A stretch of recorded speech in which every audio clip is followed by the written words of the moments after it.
Let's see. Shoot, where's my place? I forgot.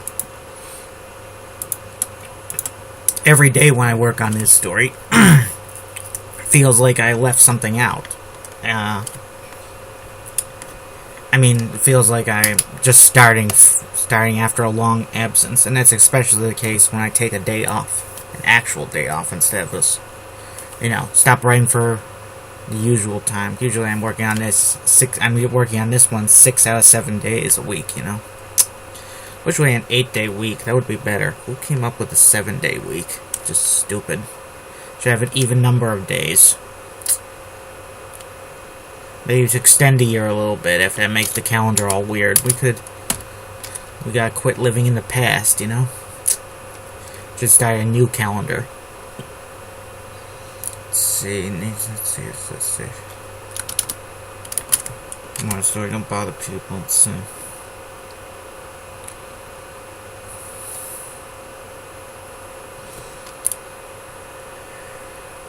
Don't bother people when they come and destroy your village. Let's see. Mac had 2 golems with her. Pilots with her. All were welding the standard ITT 46 80mm cannon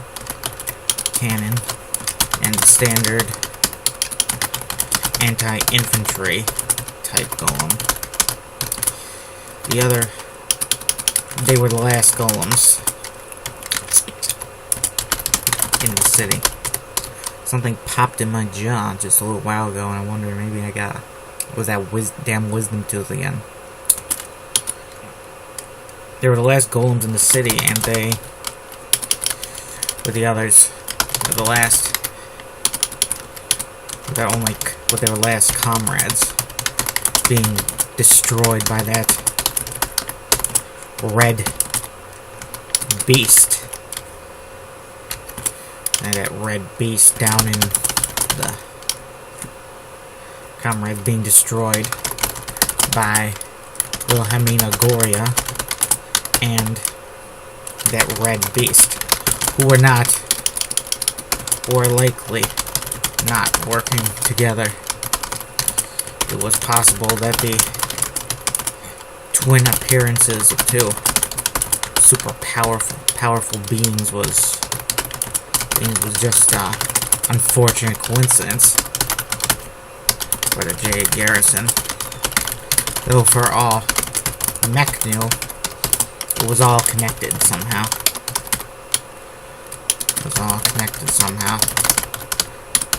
People smart in her could probably put the pieces together. Mech looked to her. Mech was pleased that her golem comrades did not flee. Mech knew Mech's comrade pilots were not fleeing.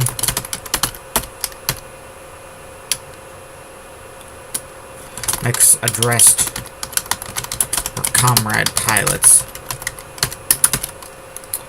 She's a goddess, Mech noted.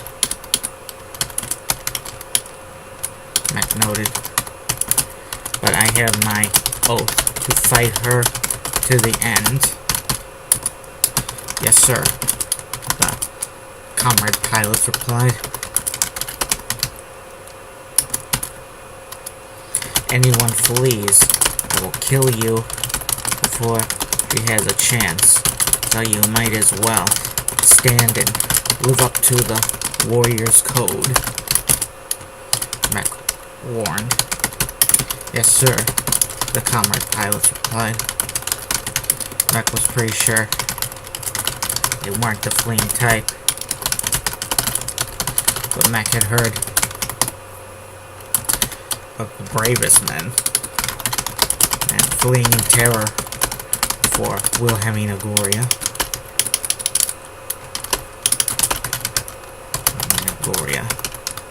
Or Dominique, or her sister, Dominique. Mech was certain her courage would not falter. She doubted she would be alive long enough for that to happen. Let's see, boom.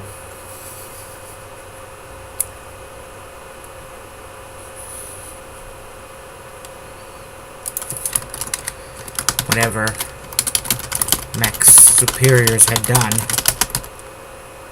she had a feeling she was going to pay the price. Her and many others of the Liverpool garrison. She had a feeling she was going to pay the price. Done to Wilhelmina. Damn that name, so complicated. But of course, Dominique is a complex name too. I still spell it wrong, even though I've wrote it about 1 billion times. And fired off 5 more shots at Wilhelmina, who dodged in the air. She returned fire to apply very crystal-looking glass of purple energy. Merc dodged the first few blasts, but then one sheared her. Sheared? Is that what he said? Sheared? Sheared her. Is that? I don't think that's right.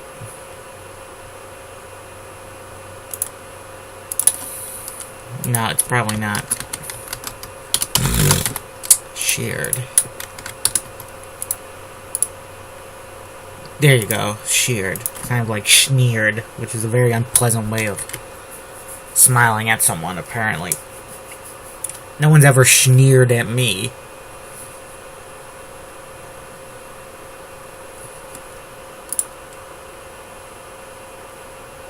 Sheared.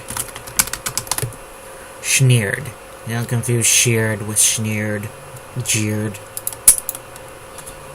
Let's see. One sneered her left arm off at the right shoulder.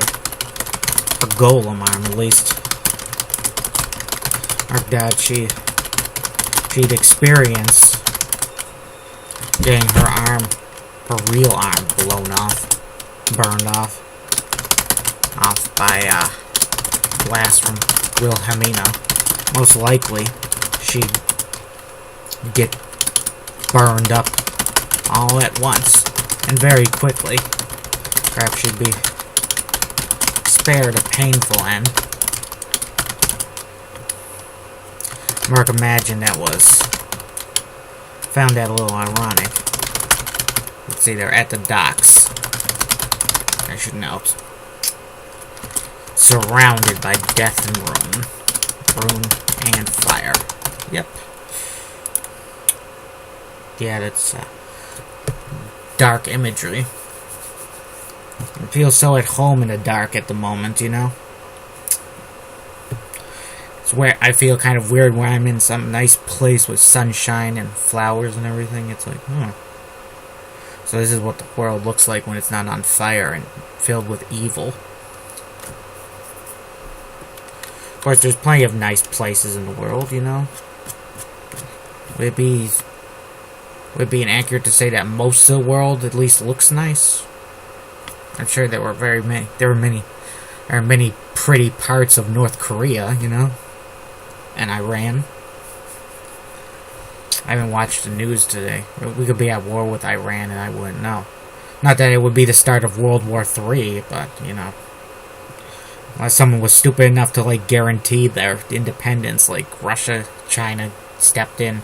That would be a dumb move. I think we should be beyond doing that kind of stuff because it just leads to World War, you know. I mean, they had to stop Hitler by coming to the defense of Poland, but, you know, these days with nuclear war, maybe it'd be better off, maybe if it was to happen today and Hitler was a nuclear power, maybe it would be best to just let him have Poland to avoid the end of the world. I don't know. Is Poland or any country worth a nuclear war over? Any individual country? I don't know. Found that ironic, since she always believed she was destined for a painful, slow death. Since she always believed that in the end, that her real death might come very quickly, so quick she might not even notice it. Maybe she would, but maybe she would. She would defeat Wilhelmina, even if with just one golem arm at her disposal. Major. One of Mech's subordinates gasped. There were 3 of them. Total. Not 3 and Mech. So, which would mean 4. I'm not that bad at math. Honest to God. Let's see, Major. I'm fine. Mech reported. Just lost an arm. Happens to a lot of people. The arm lost didn't have the ITT-46 in it. What could be welded with one-handed at reduced accuracy. At least for someone like Mech. Mech experience. At least for someone like Mech.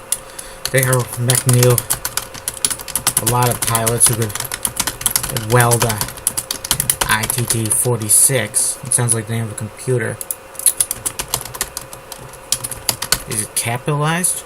A lot of pilots who could weld an ITT-46 one-handed, like they had both hands. The 100mm cannons were a bit too cumbersome. Or another story.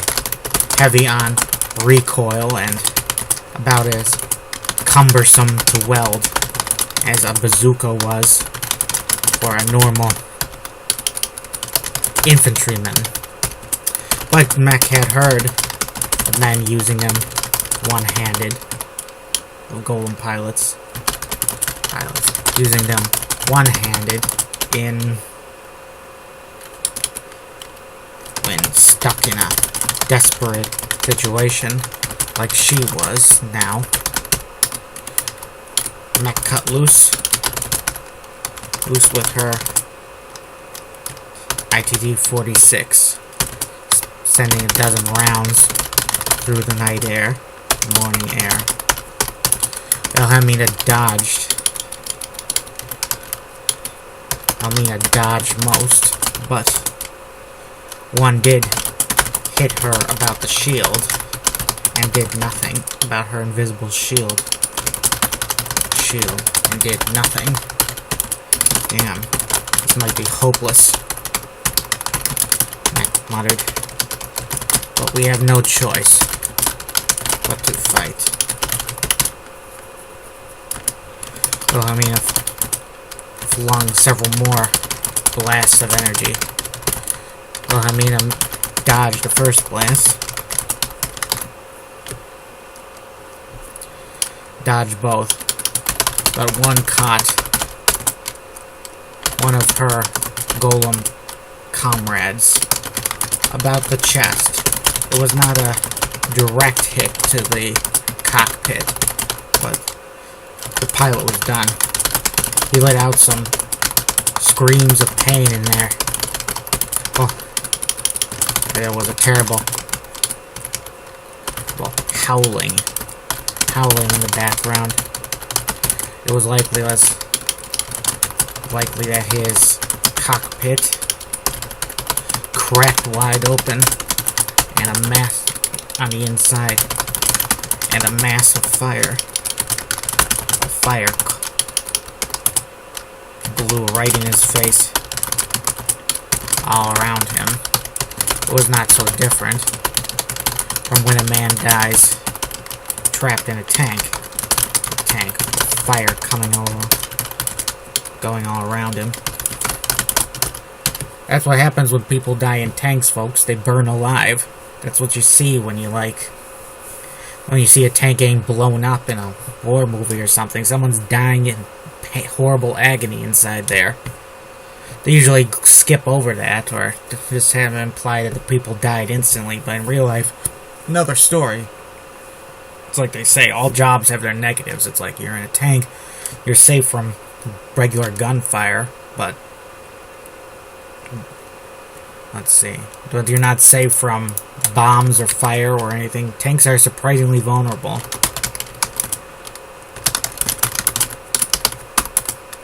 Especially those really early tanks that were not very good. Oh, they were great, but they were often poorly ventilated, so the troops inside suffered from poison gas, and sickness and hallucinations, and went crazy. Yeah. But at least they didn't have to charge into no man's land with nothing but a shirt protecting them from bullets, you know? Let's see. Hold firm.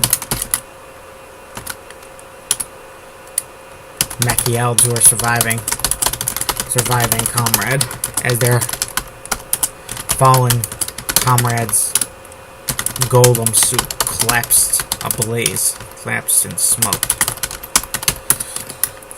Elhamina flew close overhead over the two golems, surviving golems, both of whom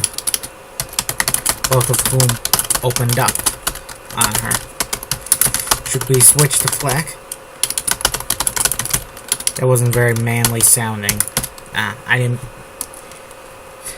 Mech's comrade S.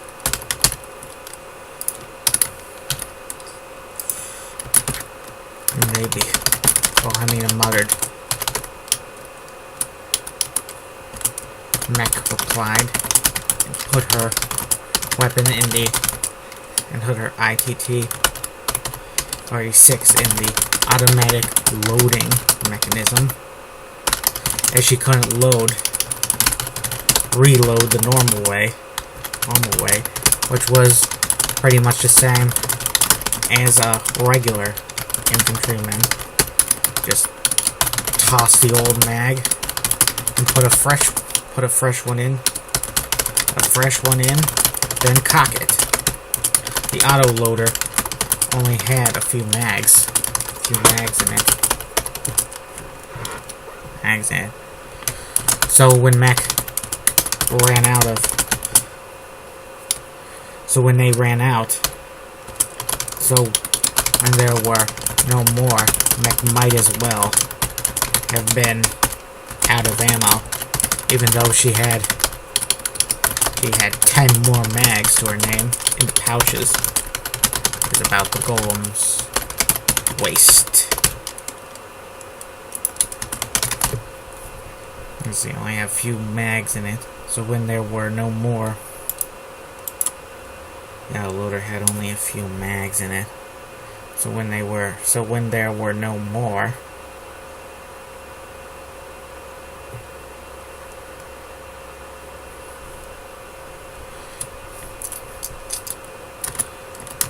Mech adjusted. None of the mechs of the rounds in the autoloader were flak type. It was a handy console. There was a handy panel inside the cockpit just dedicated to the autoloader. Just dedicated the autoloader, which allowed you to switch ammo types if that was possible. Check the nuisance. Williamina. Did I call her that? Excellent. Check. I'm sorry. It's like when there's, I don't know, for some reason when there's two girls or two guys in the same bit, it's like I get them crossed sometimes. I don't know why. Just, if that was possible.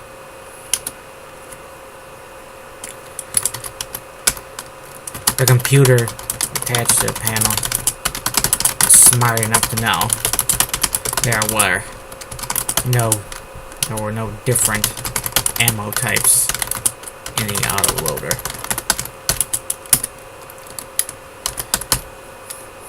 That fired off half her mag as Wilhelmina flew back, swooping like a bird, almost like some bird of prey, flinging more energy blasts. These blasts themselves were almost bird-shaped, with wide parts like spread wings, with the thin body with a very thin and long body behind them. It was almost pretty to Mech.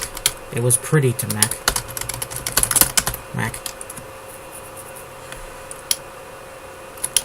With that purple hue, it was rather pretty to Mech. She almost felt peace then. Like it was a good thing to be killed by something so beautiful. It was not her time yet, just yet, for the blast, for she dodged those blasts by rolling. Her surviving comrade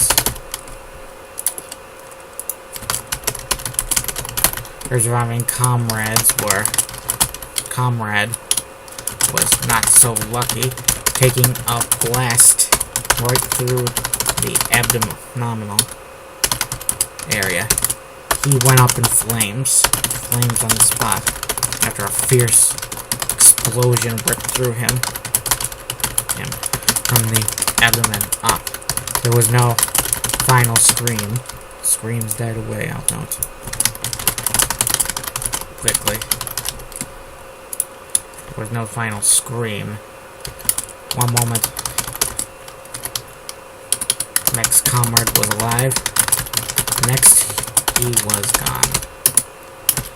Just me left, Mech muttered, and aimed, and Wilhelmina flying her way. Wilhelmina dodged each shot from Mech, and then fired off a trio of fireballs that spun in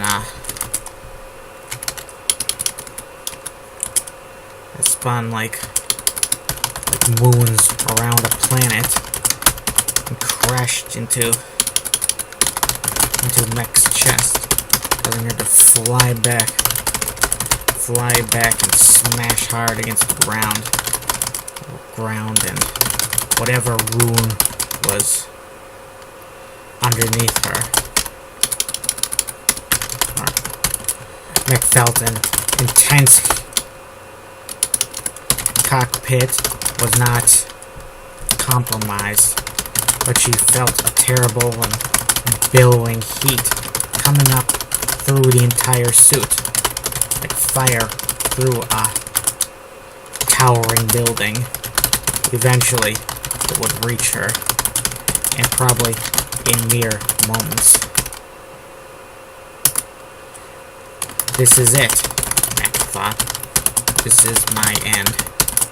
Mech felt little satisfaction, as she had died defending the Liverpool docks, which was her job. She had fought to the end for her nation, even if it was useless. Wilhelmina watched that the last golem suit erupt in purple fireball. She had gotten that suit where it laid. She had given that golem pilot a nice Viking ice burn funeral. Whoever he was. Addressed comrades. She then went and destroyed the golem suit that was merely smoking. She didn't want any of these suits to be repaired. She didn't even want the scrap from them to be used in a new golem. She wished she had the ability to imbue them with a terrible radiation like poisoning. View the metal. So, with a terrible radiation poisoning. So nobody could even touch it. That metal. Metal. No. Well, Hermina was nicknamed the Witch. It would make sense if she could reach out and put a magical curse on something. Imbue? Imbue. Imbue check. Damn it. Okay, folks, signing off here. Have a nice day.